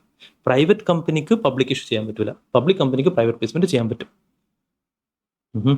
ഓൾറെഡി അരമണിക്കൂറായ. ഏതൊക്കെ സെക്യൂരിറ്റീസ്? 210 ആൾക്കാർക്ക് ഓഫർ കൊടുത്തു. ഡിബെഞ്ചേഴ്സ് 50 ആൾക്കാർക്ക് ഓഫർ കൊടുത്തു. നോർമലി എത്ര ആൾക്കാർക്ക് പറ്റുക? സെക്ഷൻ 42 പ്രകാരം 200 ആൾക്കാർക്കാണ് പറ്റുക. പക്ഷേ ഈ 200 എന്നുള്ളത് പെർ സെക്യൂരിറ്റിയാണ്, വിച്ച് മീൻസ് നിങ്ങൾ ഷെയർസ് ഒരു ഫിനാൻഷ്യൽ ഇയറിൽ കൊടുക്കുന്നുണ്ടെങ്കിൽ ഷെയർസിന് വേറെ 200, ഡിബെഞ്ചേഴ്സിന് വേറെ 200, അല്ലാതെ ഷെയർസ് പ്ലസ് ഡിബെഞ്ചേഴ്സ് 200 എന്നുള്ളതല്ല. ഷെയർസ് വേറെ 200, ഡിബെഞ്ചേഴ്സ് വേറെ 200. First thing. സെക്കൻഡ് തിങ്, 200 അക്കൗണ്ടിൽ ഇൻക്ലൂഡ് ചെയ്യാത്ത ആൾക്കാർ, നമ്മൾ എംപ്ലോയീസിനെ കൗണ്ട് ചെയ്യൂല, ക്വാളിഫൈഡ് ഇൻസ്റ്റിറ്റ്യൂഷണൽ ബയേഴ്സിനെ കൗണ്ട് ചെയ്യൂല. അപ്പോൾ ഈ 210 ഔട്ട് ഓഫ് സച്ച് 160 persons, अब ये 160 क्या है? 210 minus 50, I don't know. 20 persons are offered shares under employee stock option. 20 employee stock option. അപ്പോൾ 210 20 employee stock option ആണ്. അത് എക്സ്ക്ലൂഡ് ചെയ്താൽ 190 എത്തിയിട്ടുള്ളൂ. കാരണം ഇവരെ കൂട്ടണ്ട. Okay, fine. So this is statutory compliance കാര്യങ്ങളെല്ലാം ഫോളോ ചെയ്തിട്ടുണ്ട്, കുഴപ്പമൊന്നുമില്ല. 50 സെപ്പറേറ്റ് തന്നെ പറ്റും, ഇത് കൂട്ടാതെ തന്നെ 50 പറ്റും. ഡിബെഞ്ചേഴ്സ് സെക്യൂർഡ് ആണ്, immovable property of the company for which charge holders registered charge on the payment of charge ഒക്കെ രജിസ്റ്റർ ചെയ്തു. Okay, determine the maximum number of persons to whom company could offer securities private placement. കുഴപ്പമില്ല, രണ്ടും complied ആണ്. Offer കാര്യങ്ങളൊക്കെ 200 in a financial year. Exceptions പറയണം. Qualified institutional ബയേഴ്സിനെ കൂട്ടൂല, or employees of the company അവരും ഇതിൽ കൂട്ടൂല. പിന്നെ as per explanation it is clarified the restrictions individually for each kind of security per security 200 limit, അല്ലാതെ ഷെയർസ് പ്ലസ് ഡിബെഞ്ചേഴ്സ് 200 എന്നുള്ളതല്ല. അപ്പോൾ ഇക്വിറ്റി ഷെയർസിന് വേറെ കിട്ടും, പ്രിഫറൻസിന് വേറെ, ഡിബെഞ്ചേഴ്സിന് വേറെ. Here in the given case ഈ company made a private placement offer ഷെയർസും ഡിബെഞ്ചേഴ്സും 200 എന്നുള്ളത് കൗണ്ടഡ് സെപ്പറേറ്റ്ലി ഫോർ ഓരോ സെക്യൂരിറ്റിക്ക്. Accordingly further the number of persons private placement financially could be as follows. Equity shares 190, 210 minus 20 to whom employee stock option കൂട്ടൂല. അപ്പോൾ ഇനി further എത്ര ആൾക്കാർക്ക് പറ്റും എന്ന് വെച്ചാൽ 190 പോയിട്ടുള്ളൂ, ഇനി 10 ആൾക്കാർക്ക് പറ്റും. ഡിബെഞ്ചേഴ്സ് 50, അപ്പോൾ ഇനി എത്ര ആൾക്കാർക്ക് പറ്റും? ഇനി 150 ആൾക്കാർക്ക് പറ്റും. Further persons to whom securities could be offered. അതവർ ചോദിച്ചിട്ടുണ്ടോ ക്വസ്റ്റ്യനിൽ ഇനി എത്ര ആൾക്കാർക്ക് പറ്റും എന്നുള്ളത്? എനിവേസ് ഇതൊക്കെ വിത്തിൻ ദ ലിമിറ്റ് ആണ്. Determine the maximum number of persons to whom could have offered. Okay, maximum ഇതിലും 200 ഇതിലും 200. ഓക്കെ, അപ്പോൾ അഡീഷണൽ ഇനി ഇതിൽ 10, കാരണം ഈ 20 കൂട്ടൂല, അഡീഷണൽ ഇനി ഇതിൽ 150. Fine. Chaman private limited 3rd April 24 30 ലക്ഷം വർക്കിംഗ് ക്യാപിറ്റൽ ലോൺ, സ്റ്റോക്കും അക്കൗണ്ട്സ് റിസീവബിളും സെക്യൂരിറ്റി ആയിട്ട് വെച്ചിട്ട് ലോൺ എടുത്തു. Is it required to create charge for working capital loan in accordance with provisions? ചാർജസിന്റെ ചാപ്റ്റർ നമ്പർ 6 ചാർജസിൽ വർക്കിംഗ് ക്യാപിറ്റൽ വേണ്ട എന്നുള്ള കാര്യങ്ങളൊന്നും അവിടെ മെൻഷൻ ചെയ്തിട്ടില്ല. യെസ്, റിക്വയർഡ് ആണ്, ചാർജ് ക്രിയേറ്റ് ചെയ്യണം. ആൻഡ് ഇത് when we say we are talking about stock accounts receivable എന്ന് പറയുമ്പോൾ അതൊരു ക്ലാസ് ഓഫ് അസറ്റ്സ് ആണ്. അപ്പോൾ this is like a floating charge, ഒരു സ്പെസിഫിക് അസറ്റ് അല്ല പറഞ്ഞിട്ടുള്ള, ഫിക്സഡ് ചാർജ് അല്ല, floating charge. State the provisions relating to the extension of time and procedure for registration of charges in the case above charge was not registered within 30 days. Section 77 charge create ചെയ്ത 30 daysനുള്ളിൽ register ചെയ്യണം. 30ൽ ചെയ്യാൻ പറ്റിയില്ലെങ്കിൽ 60ൽ ചെയ്യാം. 60ലും ചെയ്യാൻ പറ്റില്ലെങ്കിൽ further 60. ഒക്കെ authority ROC തന്നെയാണ്. ഈ ഫർദർ 60ൽ ആഡ് വാലോറം ഫീസ് കൊടുക്കണം, പ്രൊപ്പോർഷനേറ്റ്. ചാർജിന്റെ സെക്യൂരിറ്റിന്റെ എമൗണ്ട് അനുസരിച്ച് ചാർജിന്റെ എമൗണ്ടും കൂടും, ഫീസും കൂടും, സെക്യൂരിറ്റി വെച്ച അസറ്റിന്റെ വാല്യൂക്ക് അനുസരിച്ച്. ഈ 30ൽ ചെയ്തില്ലെങ്കിൽ ഫർദർ 60 അല്ല പറഞ്ഞു കേട്ടോ, ക്രിയേറ്റ് ചെയ്തിരുന്ന 60. അതായത് ഇവിടെ അഡീഷണൽ നമുക്ക് 30 days കൂടി കിട്ടുന്നുള്ളൂ. നമ്മൾ ഇവിടെ അഡീഷണൽ ഫീസ് കൊടുക്കേണ്ടി വരും, നമ്മൾ വാലിഡ് റീസണും കൊടുക്കേണ്ടി വരും. നമ്മൾ ഇങ്ങനെ ഈ ചാർജിന്റെ ഡിലേ വന്നത് കാരണം വേറെ ക്രെഡിറ്റേഴ്സ് ഒന്നും അഫക്റ്റഡ് ആയിട്ടില്ല, ഇതിൻ്റെ ഇടയിലുള്ള പീരീഡിൽ വേറെ ക്രെഡിറ്റേഴ്സിന് ഇതിൽ റൈറ്റ് ക്രിയേറ്റ് ആവുകയും അങ്ങനെ അഫക്റ്റഡ് ഒന്നും ആയിട്ടില്ല എന്ന് പറഞ്ഞിട്ട്. So this was question number 16. 2 clause 16ലാണ് ചാർജിന്റെ ഡെഫിനേഷൻ പറഞ്ഞത്. ചാർജ് മീൻസ് കമ്പനിയുടെ അസറ്റിൽ അല്ലെങ്കിൽ പ്രോപ്പർട്ടിയിൽ എന്തെങ്കിലും ഇൻട്രസ്റ്റ് അല്ലെങ്കിൽ ലീൻ ക്രിയേറ്റ് ചെയ്യുക. ലീൻ എന്ന് പറഞ്ഞാൽ പൊസഷൻ റീറ്റെയിൻ ചെയ്യുക. Normally it happens in the case of pledge. പിന്നെ മോർട്ട്ഗേജും ചാർജിന്റെ ഡെഫിനേഷനിൽ പെട്ടു. അപ്പോൾ മോർട്ട്ഗേജ് നമ്മൾ സെക്യൂരിറ്റി വെക്കുക എന്നുള്ളത് ഇമ്മൂവബിൾ പ്രോപ്പർട്ടിന്റെ കേസിൽ നമ്മൾ മോർട്ട്ഗേജ് എന്നുള്ള ടേം യൂസ് ചെയ്യുക. പ്ലെഡ്ജ് എന്നുള്ളത് മൂവബിൾ പ്രോപ്പർട്ടിന്റെ കേസിൽ. Whenever a company borrows money by way of loan including term loan, working capital, എല്ലാ കാര്യങ്ങളിലും നമ്മൾ എന്ത് ചെയ്യണം? ഇത് ചാർജ് ക്രിയേറ്റ് ചെയ്യണം ലെൻഡറിന്റെ ഫേവറിൽ. അപ്പോൾ ഇവർ ചാർജ് ക്രിയേറ്റ് ചെയ്യണം. 30 lakhs working capital is required to create a charge. പിന്നെ 77 പ്രകാരം ചാർജ് 30 days രജിസ്റ്റർ ചെയ്തിട്ടില്ല എന്നുണ്ടെങ്കിൽ നമുക്ക് 60 days from the date of creation ആണ്. അതായത് ഒരു 30 days കിട്ടുന്നുള്ളൂ. പിന്നെ അങ്ങനെ എക്സ്റ്റൻഷൻ കിട്ടണമെങ്കിൽ കമ്പനി ആപ്ലിക്കേഷൻ കൊടുക്കണം രജിസ്ട്രാറിന്, supported by declaration of the company, അത് signed by CS or director, that ഈ ബിലേറ്റഡ് ഫയലിംഗ് അഡ്വേഴ്സ്ലി എഫക്ട് ചെയ്തിട്ടില്ല. ഈ പീരീഡിന്റെ ഇടയിലൊന്നും ക്രെഡിറ്റേഴ്സിന് പലപ്പോഴും തട്ടിപ്പൊക്കെ ചെയ്യാൻ പറ്റും. നമ്മൾ ചാർജ് എന്ന ക്രിയേറ്റ് ചെയ്തത് എന്നല്ല വാട്ട് മാറ്റേഴ്സ്. ചാർജ് രജിസ്റ്റർ ചെയ്താൽ ആദ്യം ക്രിയേറ്റ് ചെയ്തു ഒരാളുടെ ബിഹാഫിൽ, എന്റെ ബിഹാഫിൽ, പിന്നെ ക്രിയേറ്റ് ചെയ്തു ബീന്റെ ബിഹാഫിൽ, ഒരേ അസറ്റിൽ. പക്ഷെ ബീൻ്റെതാണ് ഫസ്റ്റ് രജിസ്റ്റർ ചെയ്തതെങ്കിൽ ബീന്റെ ചാർജാണ് അവിടെ വാലിഡ് ആവുന്നത്. അപ്പം ഇങ്ങനത്തെ പ്രശ്നങ്ങളൊക്കെ ഉണ്ട്. അപ്പോൾ നമ്മൾ ഡിക്ലറേഷൻ കൊടുക്കുകയാണ്, ഈ പീരീഡിന്റെ ഇടയിലൊന്നും ക്രെഡിറ്റേഴ്സിന് ഈ ഡിലേ ഇൻ രജിസ്ട്രേഷൻ ക്രെഡിറ്റേഴ്സിന് ആരും എഫക്ട് ചെയ്തിട്ടില്ല എന്ന് CS അല്ലെങ്കിൽ ഡയറക്ടർ സൈൻ ചെയ്തിട്ട് ഡിക്ലറേഷൻ കൊടുക്കും. Application must satisfy the registrar that കമ്പനിക്ക് സഫീഷ്യന്റ് കോസ്റ്റ് ഉണ്ടായിരുന്നു, 30 days ചാർജ് രജിസ്റ്റർ ചെയ്യാൻ പറ്റാഞ്ഞതിന് വാലിഡ് റീസൺ ഉണ്ടായിരുന്നു നമുക്ക്. പിന്നെ additional fees or ad valorem fees applicable. Ad valorem fee എപ്പോഴാണ് വരിക? ഫർദർ 60ൽ. ആദ്യത്തെ 30, പിന്നെ 60, പിന്നെ 60. ഇവിടെ അഡ് വാലോറം ഫീസ്, ഇവിടെ additional fees.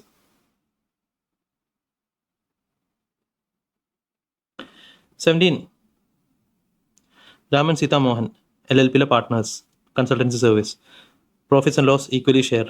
Raman required funds for personal purpose. One of the പാർട്ട്ണറിന് പേഴ്സണൽ പർപ്പസിന് ഫണ്ട് വേണം. Transfers 40% of shares of profits to his friend Arjun. അപ്പൊ രാമൻ സീതാ മോഹൻ ഫേമിലെ രാമൻ അർജുന് പൈസ കൊടുക്കാനുണ്ടായിരുന്നു. ഈ ഫേമിൽ നിന്ന് രാമന് കിട്ടാനുള്ള ഷെയറിന്റെ 40% ട്രാൻസ്ഫർ ചെയ്ത് കൊടുക്കുകയാണ്. ട്രാൻസ്ഫർ ഓഫ് ഇൻട്രസ്റ്റ് പാർട്ട്ണർഷിപ്പിലും പറയുന്നുണ്ട്, LLPയിലും പറയുന്നുണ്ട്. ഈ ട്രാൻസ്ഫറി അല്ലെങ്കിൽ അസൈനി അയാൾ പുതിയ പാർട്ട്ണറായിട്ട് വരില്ല ചെയ്യണേ. ഈ പാർട്ട്ണറിന് എൻറ്റിറ്റിയിൽ നിന്ന് കിട്ടാനുള്ള പൈസ മറ്റേ ആൾക്ക് ആ റൈറ്റ് ട്രാൻസ്ഫർ ചെയ്ത് കൊടുക്കുകയാണ്. അപ്പോൾ ഇയാൾക്ക് എന്തൊക്കെയാണ് റൈറ്റുകൾ? അയാൾ ഇവിടെ പാർട്ട്ണർ ആവില്ല, അയാൾക്ക് മാനേജ്മെന്റ് ഇടപെടാനുള്ള റൈറ്റോ കാര്യങ്ങളൊന്നുമില്ല, ജസ്റ്റ് പൈസ മിണ്ടാതെ വാങ്ങി പോവുക എന്നുള്ള ഓപ്ഷൻ മാത്രമേ ഉള്ളൂ. പ്ലസ് ഈ ട്രാൻസ്ഫറിലൂടെ ഇയാൾ എൻറ്റിറ്റിയിൽ നിന്ന് പോവുകയോ അങ്ങനത്തെ കാര്യങ്ങളൊന്നുമില്ല. He still continues to be the partner. After the transfer Arjun claims he is entitled to participate in the management. ഇല്ല, പറ്റൂല. Since Raman has transferred part of his rights he is deemed to be disassociated as a partner of LLP. ഇല്ല, അങ്ങനെയില്ല. Whether Raman's partial transfer will lead to dissociation. ഇല്ല. Whether Arjun is entitled to participate. ഇല്ല. That is 17. ഞാൻ നേരെ conclusion വായിക്കാണ്, അല്ലെങ്കിൽ വേണ്ട, full വായിച്ചോളി.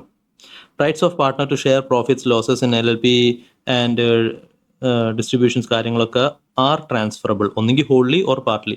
അപ്പോൾ ഈ കേസിൽ 40% ട്രാൻസ്ഫർ ചെയ്തുള്ളൂ. ഒന്നെങ്കിൽ ഫുള്ളായിട്ട് ഞാനൊരു പാർട്ട്ണറാണ്, എനിക്ക് കിട്ടാനുള്ള റൈറ്റ് ഫുള്ളായിട്ട് വേറെ ട്രാൻസ്ഫർ ചെയ്യാം, അല്ലെങ്കിൽ പോർഷൻ ട്രാൻസ്ഫർ ചെയ്യാം. Transfer of right of partner does not by itself cause. അങ്ങനെ ട്രാൻസ്ഫർ ചെയ്തെന്ന് ഒറ്റ കാരണം കൊണ്ട് എന്ത് സംഭവിക്കില്ല? ഡിസ്അസോസിയേഷൻ ഓഫ് പാർട്ട്ണർ അവിടെ സംഭവിക്കുന്നില്ല, LLPയുടെ ബൈൻഡിംഗ് അപ്പും സംഭവിക്കുന്നില്ല. Transfer of right does not by itself entitle the transferee assignee. ആ ട്രാൻസ്ഫർ ചെയ്ത് കിട്ടിയ ആൾ ആരാ? ഇവിടെ അർജുൻ അല്ല, ആൾ ഫ്രണ്ട്. അയാൾ നമ്മൾ ട്രാൻസ്ഫർ അല്ലെങ്കിൽ അസൈനി എന്ന് പറയും. അയാൾക്ക് ഡസ് നോട്ട് ഇല്ല, ഡസ് നോട്ട് എൻറ്റൈറ്റിൽ മാനേജ്മെന്റിൽ പാർട്ടിസിപ്പേറ്റ് ചെയ്യുക, ഇതിന്റെ ആക്ടിവിറ്റീസിലൊക്കെ ഇടപെടുക, അങ്ങനത്തെ കാര്യങ്ങളൊന്നും അയാൾക്ക് റൈറ്റ് കിട്ടൂല. അപ്പോൾ transfer does not cause disassociation. പിന്നെ transfer does not entitle transferee or assignee to participate. That was LLP. അടുത്ത് വേറെ general close.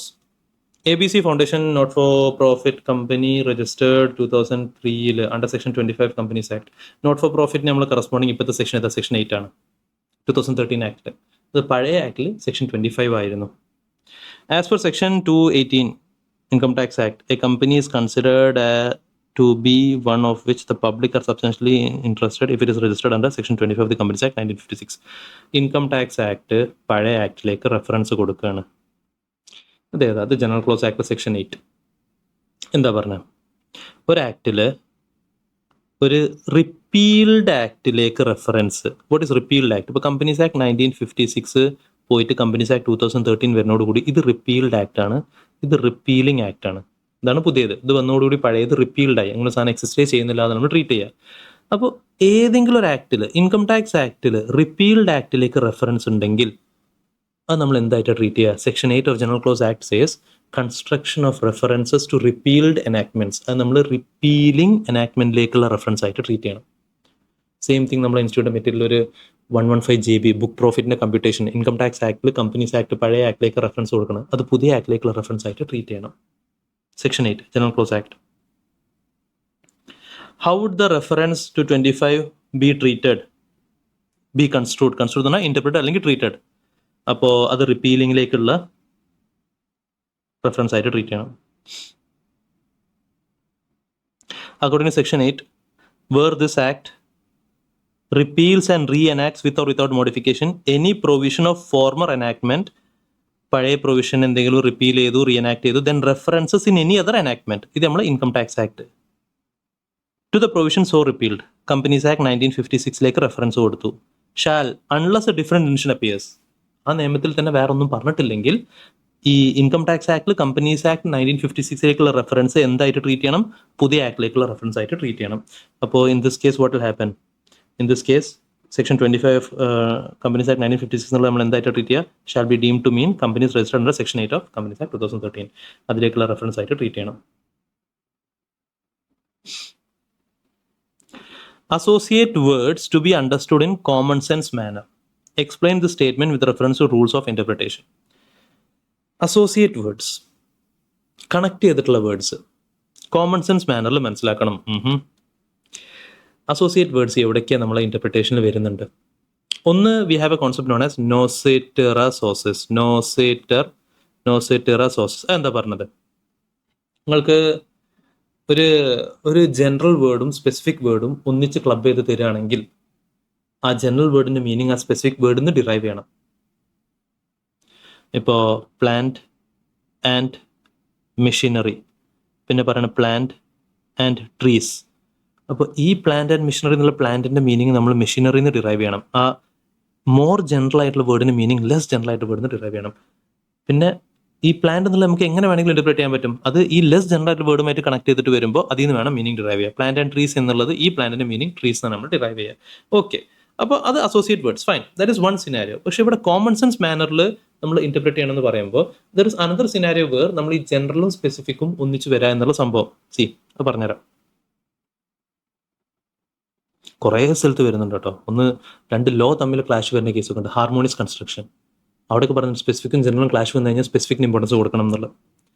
Associate words to be understood in common sense manner when two words or expressions are coupled together, one of which generally excludes the other.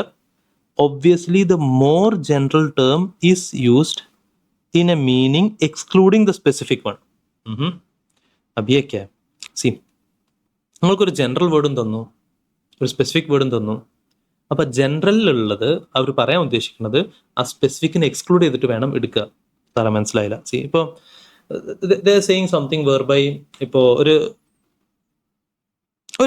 Welfare, employees welfare, ഇപ്പോൾ ഇനി നമ്മൾ പറയാൻ പോണ നിയമത്തിൻ്റെ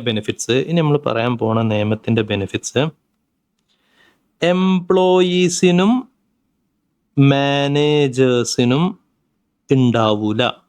following benefits shall not be available for employees and managers എന്ന് പറയുമ്പോൾ ഇവിടെയൊക്കെ ഇന്റർപ്രിട്ടേഷനിൽ വരുന്ന വിഷയം എന്താ വെച്ചാൽ, എംപ്ലോയീസ് എന്ന് പറഞ്ഞാൽ എല്ലാവരും പെട്ടിയില്ലേ, മാനേജറും പെട്ടിയില്ലേ? യെസ്, പെട്ടു. എംപ്ലോയീസിൽ മാനേജർ അല്ലാത്ത എല്ലാവരും പെട്ടു. അപ്പോൾ പിന്നെ വീണ്ടും എംപ്ലോയീസ് ആൻഡ് മാനേജർ എന്ന് പറയുമ്പോൾ ഡ്യൂപ്ലിക്കേഷൻ ആവൂലേ? യെസ്, അവിടെ ഒരു ക്ലാഷ് വരുന്നുണ്ട്. അപ്പോൾ അങ്ങനെ ഒരു ജനറലും സ്പെസിഫിക്കും വേർഡും ഒന്നിച്ച് വന്നു കഴിഞ്ഞാൽ ഇന്റർപ്രറ്റ് ചെയ്യേണ്ട മാനർ എങ്ങനെ ചോദിച്ചു കഴിഞ്ഞാൽ, ഈ ജനറൽ വേർഡിൽ ഈ സ്പെസിഫിക് എക്സ്ക്ലൂഡ് ചെയ്തിട്ട് വേണം ഇന്റർപ്രറ്റ് ചെയ്യാൻ. അപ്പോൾ ഈ എംപ്ലോയീസ് എന്നുള്ള വേർഡാണ് നമ്മൾ ഉദ്ദേശിക്കുന്നത് മാനേജേഴ്സ് അല്ലാത്ത എല്ലാ എംപ്ലോയീസും. പിന്നെ മാനേജേഴ്സും സ്പെസിഫിക് ആയിട്ട് പറയും ചെയ്തു ഇവർക്ക് എല്ലാവർക്കും ഈ ബെനിഫിറ്റ് അവൈലബിൾ ആവില്ല. മറ്റേ എന്താ വെച്ചാൽ നമ്മുടെ പേർപ്പസിനെ ഡിഫീറ്റഡ് ആവുകയാണ്. എംപ്ലോയീസിൽ നോർമലി നമ്മൾ മാനേജേഴ്സിന് അടക്കം ഇൻക്ലൂഡ് ചെയ്യുമ്പോൾ പിന്നെ ലോ മേക്കേഴ്സ് വീണ്ടും മാനേജേഴ്സ് എന്നുള്ള വേർഡ് തന്നതിൽ പ്രത്യേകിച്ച് അർത്ഥമല്ല, അതിന്റെ ആവശ്യമില്ലായിരുന്നു. So this is the case where two words are coupled together, one of which generally excludes the other. Obviously, the more general term is used in a meaning excluding the specific one. More general ടേമിൽ നമ്മൾ ആ specific ആയിട്ടുള്ളത് exclude ചെയ്തിട്ട് വേണം meaning എടുക്കാൻ. Employee എന്നുള്ള വേർഡിൽ manager പെടാത്ത ബാക്കിയുള്ള എംപ്ലോയീസിനാണ് ഉദ്ദേശിക്കുന്നത്. പിന്നെ ഈ ബെനിഫിറ്റ്സ് ആർക്കൊക്കെ അവൈലബിൾ ആവില്ല? എംപ്ലോയീസിനും മാനേജേഴ്സ്. അപ്പോൾ മാനേജേഴ്സ് അല്ലാത്ത എംപ്ലോയീസിനും ആൻഡ് മാനേജേഴ്സിനും അവൈലബിൾ ആവില്ല എന്നുള്ള meaning. This is one scenario. നമ്മൾ രണ്ട് വേർഡ്സ് ഒന്നിച്ച് കപ്പിൾ ചെയ്ത് വരുന്നത്. On the other hand, there is a concept of nocitera sources, to known by its associates. Meaning of the word is to be judged by the company it keeps. Company ഉദ്ദേശിക്കുന്നത് association. ഇപ്പോൾ ഞാനും എൻ്റെ ചെങ്ങായും പറഞ്ഞ് നമ്മൾ കമ്പനിയാണെന്ന് പറയാലോ. അപ്പോൾ ഓരോ words plant and machinery, അപ്പോൾ ആ മെഷീനറിന്ന് വേണം പ്ലാന്റിന് മീനിങ് ഡ്രൈവ് ചെയ്യാം. പ്ലാന്റ് ആൻഡ് ട്രീസ് എന്ന് വേണം പ്ലാന്റിന്റെ മീനിങ് ഡ്രൈവ് ചെയ്യാം. When two or more words which are coupled capable of analogous similar meaning possible ആയിട്ടുള്ള വേർഡ്സ്, പ്ലാന്റ് എന്നുള്ള വേർഡ് നമുക്ക് പല മീനിങ്സ് നമുക്ക് യൂസ് ചെയ്യാൻ പറ്റും, are coupled together, they are to be understood in their cognate sense. Again, origin, അതായത് colour എന്നൊക്കെ പറയും. അവരുടെ കളർ മറ്റേതിൽ നിന്ന് ഡിറൈവ് ചെയ്യണം. സ്പെസിഫിക് വേർഡിന്റെ മീനിങ് നമ്മൾ ആ ജനറൽ വേർഡിന്റെ മീനിങ് സ്പെസിഫിക് വേർഡിന് നമ്മൾ ഡിറൈവ് ചെയ്യണം. They take their color from each other. More general is restricted to a sense analogous, similar to the less general. More general word ആയ പ്ലാന്റിന് less general word ആയ missionary എന്ന് വേണം meaning derive ചെയ്യാൻ. It is a rule wider than the rule of ejusdem generis എന്താ സംഭവം? നമ്മൾ primary റൂൾസിൽ പറയുന്നുണ്ട്.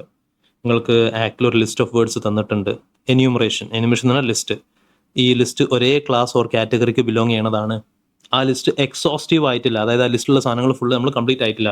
Milk, ghee, paneer, cheese, butter etcetera എന്ന് പറഞ്ഞാൽ, അതായത് ഈ ലിസ്റ്റ് ഫുള്ള് ഒരേ ക്ലാസ്സിന് ബിലോങ് ചെയ്യുന്ന സാധനമാണ്. ലിസ്റ്റ് എക്സോസ്റ്റീവ് ആയിട്ടില്ല. ഇതുമായി ബന്ധപ്പെട്ട് ഇനിയും സാധനങ്ങൾ നമുക്ക് ചേർക്കാൻ പറ്റും.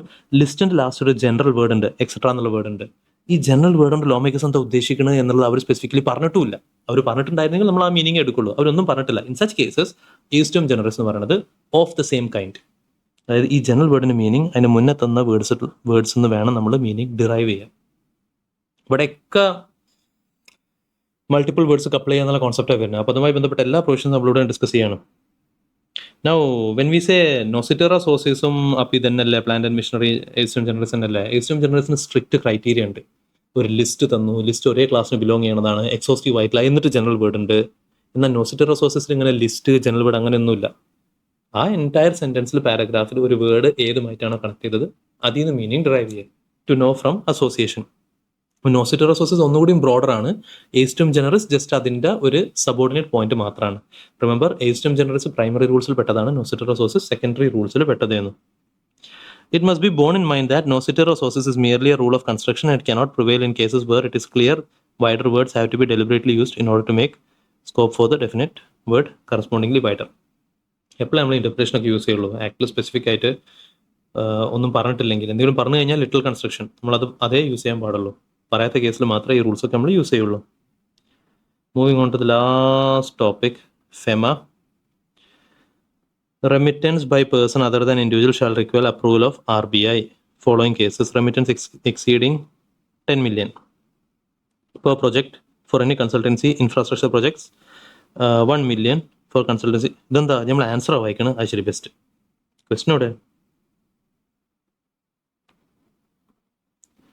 സ്റ്റാർടെക് private limited is an Indian company planning to remit 12 million consultancy. ഒരു കൺസൾട്ടൻസി ഫേം ഇന്ത്യയിലുള്ള കമ്പനി ജർമ്മനിയിലുള്ള കമ്പനിക്ക് കൺസൾട്ടൻസിക്ക് വേണ്ടി 12 മില്യൺ കൊടുക്കാൻ ഉദ്ദേശിക്കുന്നു. ഹൈവേ ഇൻഫ്രാസ്ട്രക്ചർ പ്രൊജക്ടിന് വേണ്ടിയിട്ട് company has engaged another foreign consultancy software. ഈ നമ്മുടെ ഫെമയിൽ നമുക്ക് കറണ്ട് ഉണ്ടായിരുന്നു, ക്യാപിറ്റൽ ഉണ്ടായിരുന്നു. കറണ്ടിൽ 3 ഷെഡ്യൂൾ ഉണ്ടായിരുന്നു. 1 പ്രൊഹിബിറ്റഡ് ലിസ്റ്റ് ചെയ്യുന്നു, 2 സെൻട്രൽ ഗവൺമെന്റ് ഡിപ്പാർട്ട്മെന്റ് അപ്രൂവൽ വേണമായിരുന്നു, 3 നമുക്ക് RBIന്റെ അപ്രൂവൽ. എപ്പോൾ ലിമിറ്റ് ക്രോസ് ചെയ്താൽ. Limit normally liberalised remittance scheme പ്രകാരം $250,000 ചെയ്യുന്നു. ബട്ട് അവിടെ തന്നെ 2 ഉണ്ട്, ഇൻഡിവിജ്വൽസ് ഉണ്ട്, നോൺ ഇൻഡിവിജ്വൽസ് ഉണ്ട്, അതർ ദൻ ഇൻഡിവിജ്വൽസ് ഉണ്ട്. അവരെ കേസിലുള്ള 4 പോയിന്റ്സ് ഉണ്ടായിരുന്നു. നമ്മൾ പുറത്തുള്ള ഒരു ഇൻസ്റ്റിറ്റ്യൂട്ട് നമ്മൾ ഡൊണേഷൻ കൊടുക്കുക, പിന്നെ വേറെ ഏജൻസ് അബ്രോഡിന് നമ്മൾ ഇവിടെയുള്ള കൊമേഴ്ഷ്യൽ പ്ലോട്ട് അല്ലെങ്കിൽ ഫ്ലാറ്റ് വിറ്റിനുള്ള കമ്മീഷൻ കൊടുക്കുക, നമ്മൾ പ്രീ ഇൻകോർപ്പറേഷൻ എക്സ്പെൻസിന് റീഇംബേഴ്സ്മെന്റ് കൊടുക്കുക. പിന്നെ ഒരു പോയിന്റ് ഉണ്ടായിരുന്നു, കൺസൾട്ടൻസി സർവീസിന് അമൗണ്ട് റെമിറ്റ് ചെയ്യുക. അത് ഇൻഫ്രാസ്ട്രക്ചർ പ്രൊജക്റ്റിനാണെങ്കിൽ 10 മില്യൺ വരെ RBIന്റെ അപ്രൂവൽ ഇല്ലാതെ നമുക്ക് റെമിറ്റ് ചെയ്യാൻ പറ്റും. അതർ ദാൻ ഇൻഫ്ര ആണെങ്കിൽ 1 മില്യൺ വരെ അപ്രൂവൽ ഇല്ലാതെ റെമിറ്റ് ചെയ്യാൻ പറ്റും. അപ്പോൾ ഇവിടെ 12 മില്യൺ ആണ് ഇൻഫ്രാ പ്രൊജക്റ്റിന്. നോർമലി 10 മില്യൺ വരെ അപ്രൂവലിന്റെ ആവശ്യമില്ല, RBIന്റെ അപ്രൂവൽ. ഇത് ക്രോസ് ചെയ്തതുകൊണ്ട് ഇതിന് നമുക്ക് RBIന്റെ അപ്രൂവൽ വേണം. പിന്നെ അതർ ദാൻ ഇൻഫ്രക്ക് $900,000, അത് 1 മില്യൺ വരെ വേണ്ട. അപ്പോൾ ഇതിന് അപ്രൂവൽ വേണ്ട, ഇതിന് അപ്രൂവൽ വേണം. Both payments to be made from India. With reference to FEMA determine Startech private ലിമിറ്റഡിന് ഫ്രീലി റെമിറ്റ് ചെയ്യാൻ പറ്റുമോ? ഇല്ല, മറ്റേ ഇൻഫ്രന്റെ പറ്റൂല.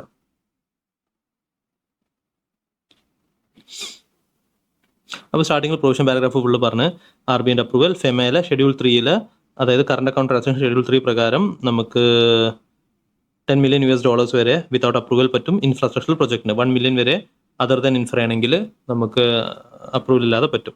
ഈ കേസിൽ 12 മില്യൺ കൊടുക്കാൻ ഉദ്ദേശിക്കുന്നത് മസ്റ്റ് സീക്ക് ദി അപ്രൂവൽ. പിന്നെ $1 മില്യൺ വരെ അതർ ദാൻ ഇൻഫ്ര നമുക്ക് പറ്റുമല്ലോ, അപ്പോൾ അതിന് അപ്രൂവലിൻ്റെ ആവശ്യമില്ല. That's it. We had completed the entire RTP discussion. Make sure നിങ്ങൾക്ക് ഡൗട്ട്സ് എന്തെങ്കിലും ഉണ്ടെങ്കിൽ ഫീൽ ഫ്രീ ടു കോൺടാക്ട്. ഞാൻ എൻ്റെ വാട്സാപ്പ് നമ്പർ ഇവിടെ പ്രൊവൈഡ് ചെയ്തിട്ടുണ്ട്. നമ്മൾ ഡൗട്ട് ക്ലിയറിംഗ് കമ്മ്യൂണിറ്റിൻ്റെ ലിങ്ക് ഇവിടെ പ്രൊവൈഡ് ചെയ്തിട്ടുണ്ട്. ബിസൈഡ്സ് ദാറ്റ് എൻ്റെ റെക്കോർഡഡ് ക്ലാസ്സസ്, റെഗുലർ ക്ലാസ്സസും ക്രാഷിൻ്റെയും ക്ലാസ്സസും ഒക്കെ അത്യാവശ്യം അഫോർഡബിൾ ഫീസിൽ നമ്മളിവിടെ അവൈലബിൾ ആക്കി തന്നിട്ടുണ്ട്. Wish you all the best. Do well.